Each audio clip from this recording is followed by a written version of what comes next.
गुरुर्ब्रह्मा गुरुर्विष्णु गुरुर्देवो महेश्वर गुरुर्साक्षात् परं ब्रह्म तस्मै श्री गुरवे नमः।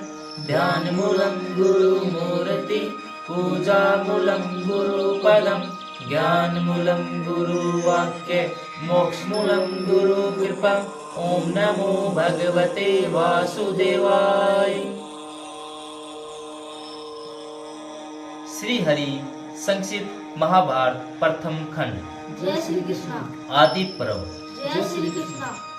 अभी तक हमने पढ़ा कि परीक्षित जी की मृत्यु का कारण जानकर जनमेजय जी ने एक सर्प यज्ञ का निश्चय किया, जिसमें उन्होंने उस सर्प यज्ञ में सभी सर्प आकर गिरने लगे।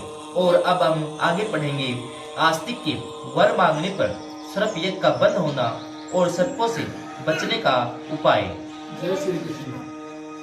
उग्र सर्वाजी कहते हैं, जनमेजय जी के यज्ञ में सर्पों का हवन होते रहने से बहुत से सर्प नष्ट हो गए, जय श्री कृष्ण। केवल थोड़े से ही बच गए।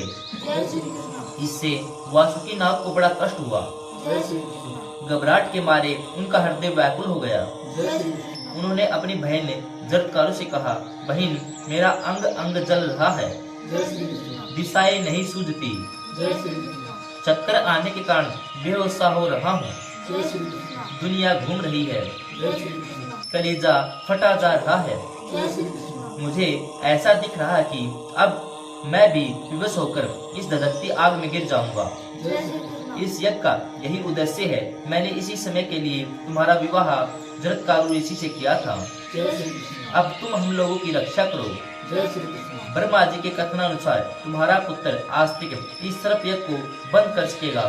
जय श्री कृष्ण। वह बालक होने पर श्रेष्ठ वेद देवताओं पर और वर्द का माननीय है। जय श्री कृष्ण। अब तुम उससे हम लोगों की रक्षा के लिए कह दो। जय श्री कृष्ण। अपने भाई की बात सुनकर ऋषि पत्नी जरत्कारु ने सब बात बतलाकर नागों को रक्षा के लिए आस्तिक को प्रेरित किया। जय श्री कृष्ण। आस्तिक ने माता की आज्ञा स्वीकार कर वासुकी से कहा, नागराज आप मन में शांत रखिए। जय श्री कृष्ण। मैं आपसे सत्य सत्य कहता हूँ कि उस सांप से आप लोगों को मुक्त कर दूंगा। जय श्री कृष्ण। मैंने हास विलास में भी कभी असत्य भाषण नहीं किया है, जय श्री कृष्ण। इसलिए मेरी बात झूठ न समझो। जय श्री कृष्ण। मैं अपनी शुभ वाणी से राजा जनमेजय जी को प्रसन्न कर लूंगा और वह यज्ञ बंद कर देगा। जय श्री कृष्ण। मामा जी आप मुझ पर विश्वास कीजिए। जय श्री कृष्ण। इस प्रकार वासुकी नाग को आश्वासन देकर आस्तिक सर्पों को मुक्त करने के लिए यज्ञशाला में जाने के उद्देश्य से चल पड़े। जय श्री कृष्ण। उन्होंने वहां पहुंचकर देखा कि सूर्य और अग्नि के समान तेजस्वी सभासदों से यज्ञशाला भरी है। जय श्री कृष्ण। द्वारपालों ने उन्हें भीतर जाने से रोक दिया। जय श्री कृष्ण। अब वे भीतर प्रवेश करने के लिए यज्ञ की स्तुति करने लगे। जय श्री कृष्ण। उनके द्वारा यज्ञ की स्तुति सुनकर जनमेजय जी ने उन्हें भीतर आने की आज्ञा दे दी। जय श्री कृष्ण। आस्तिक यज्ञ मंडप में जाकर यजमान, ऋत्विज, सभासद तथा अग्नि की भी स्तुति करने लगे। जय श्री कृष्ण।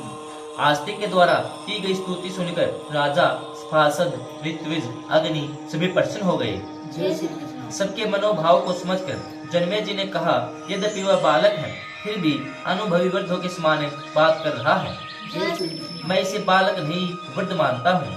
जय श्री कृष्ण। मैं इस बालक को वर देना चाहता हूँ। इस विषय में आप लोगों की क्या सम्मति है? जय श्री कृष्ण। सभासदों ने कहा, ब्राह्मण यदि बालक हो तो भी राजाओं के लिए सम्मान योग्य है, जय श्री कृष्ण। और यदि वह विद्वान हो तब तो कहना ही क्या है।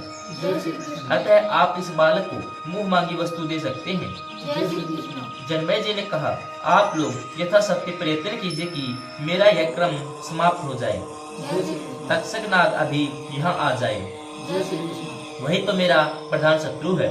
जय श्री कृष्ण। ऋतुजय ने कहा, अग्नि देव का कहना है तक्षक भयभीत होकर इंद्र के शरणागत हो गया है। जय श्री कृष्ण। इंद्र ने तक्षक नाग को अभेदान भी दे दिया है। जय श्री कृष्ण। जनमेजय जी ने कुछ खिन्न होकर कहा, आप लोग ऐसा मंत्र हवन पढ़िए कीजिए कि इंद्र के साथ तक्षक नाग आकर अग्नि में भस्म हो जाए। जय श्री कृष्ण। जनमेजय जी की बात सुनकर होताओं ने आहुति डाली। जय श्री कृष्ण। उसी समय आकाश में इंद्र और तक्षक दिखाई पड़े। जय श्री कृष्ण। इंद्र तो उस यज्ञ को देखकर बहुत ही घबरा गए और तक्षक को छोड़कर चलते बने। जय श्री कृष्ण। तक्षक क्षण क्षण अग्निशाला के समीप आने लगा। जय श्री कृष्ण। तब ब्राह्मणों ने कहा, राजन, अब आपका काम ठीक हो रहा है, इस ब्राह्मण को वर दे दीजिए।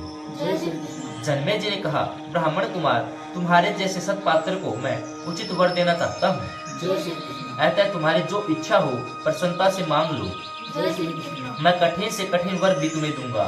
जय श्री कृष्ण। आस्तिक ने यह देखकर कि अब तक्षक अग्निकुंड में गिरने वाला है, अवसर से लाभ उठाया और उन्होंने कहा, राजन, आप मुझे यही वर दीजिए कि आपका यह यज्ञ बंद हो जाए और इसमें गिरते हुए सर्प बच जाए।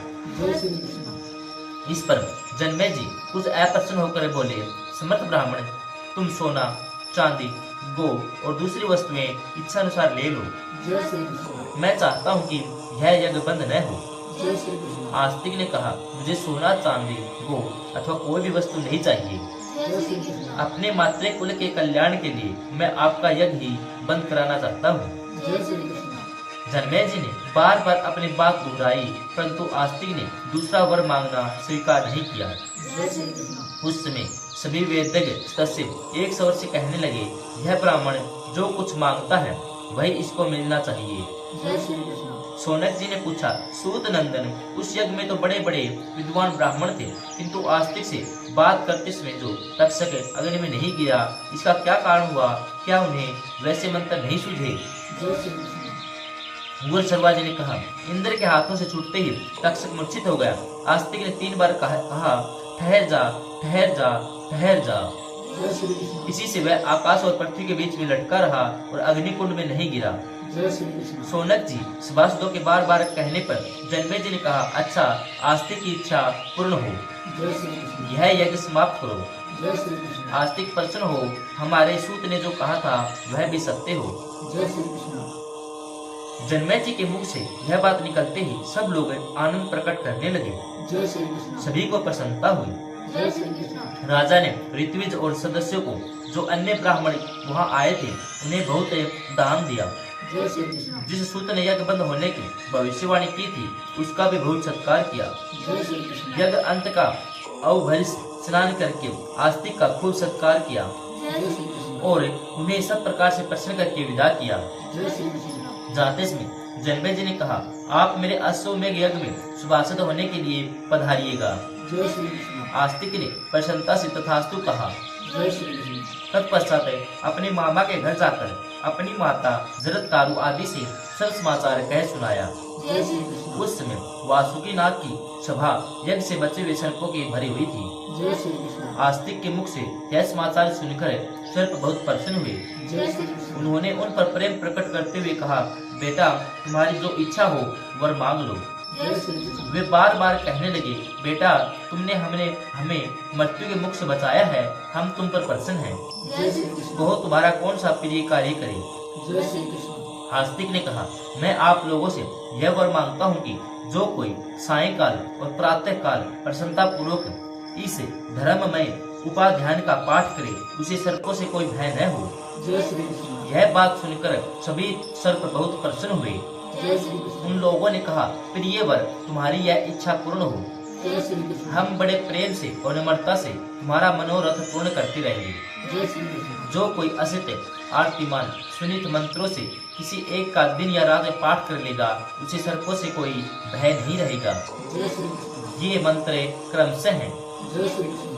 यो जरत कारुणा जातो जरतकारो महायसा, आस्तिक है सर्प सत्रे व पन्नगा न यो भय रक्षत है, तम समरन तम महाभागा न माम ही सतु मैं हटूं। जय श्री कृष्ण। जरतकारु ऋषि से जरतकारु नामक नाग कन्या में आस्तिक नामक यशस्वी ऋषि उत्पन्न हुए। जय श्री कृष्ण। उन्होंने सर्प यज्ञ में तुम सर्पों की रक्षा की थी। महाभाग्यवान सर्पों, मैं उनका स्मरण कर रहा हूँ, तुम लोग मुझे मत डसो। जय श्री कृष्ण। सर्प अर्प सर्प भद्रम ते गच्छ सर्प महावीर से जन्मयस्य गान्ते आस्तिक वचनम समरय। जय श्री कृष्ण। हे महाविषधर सर्प, तुम चले जाओ, तुम्हारा कल्याण हो। जय श्री कृष्ण। अब तुम जाओ, जन्मेजय जी के यज्ञ की समाप्ति में आस्तिक ने जो कुछ कहा था उसका स्मरण करो। जय श्री कृष्ण। आस्तिकस्य वचः श्रुत्वा यः सर्पो न निर्वर्तते सतधा विदते मूर्धिन शीश वृक्ष फलम यथा। जय श्री कृष्ण। जो सर्प आस्तिक के वचन की शपथ सुनकर भी नहीं लौटेगा, उसका फल शीशम के फल के समान सैकड़ों टुकड़े हो जाएगा। जय श्री कृष्ण। धार्मिक शिरोमणि आस्तिक ऋषि ने इस प्रकार सर्प यज्ञ से सर्पों का उद्धार किया। शरीर का प्रारब्ध पूरा होने पर पुत्र पौत्र आदि को छोड़कर आस्तिक स्वर्ग लोक चले गए। जय श्री कृष्ण। जो आस्तिक चरित्र का पाठ या श्रवण करता है, उसे सर्पों का भय नहीं रहता। जय श्री कृष्ण। जय श्री कृष्ण।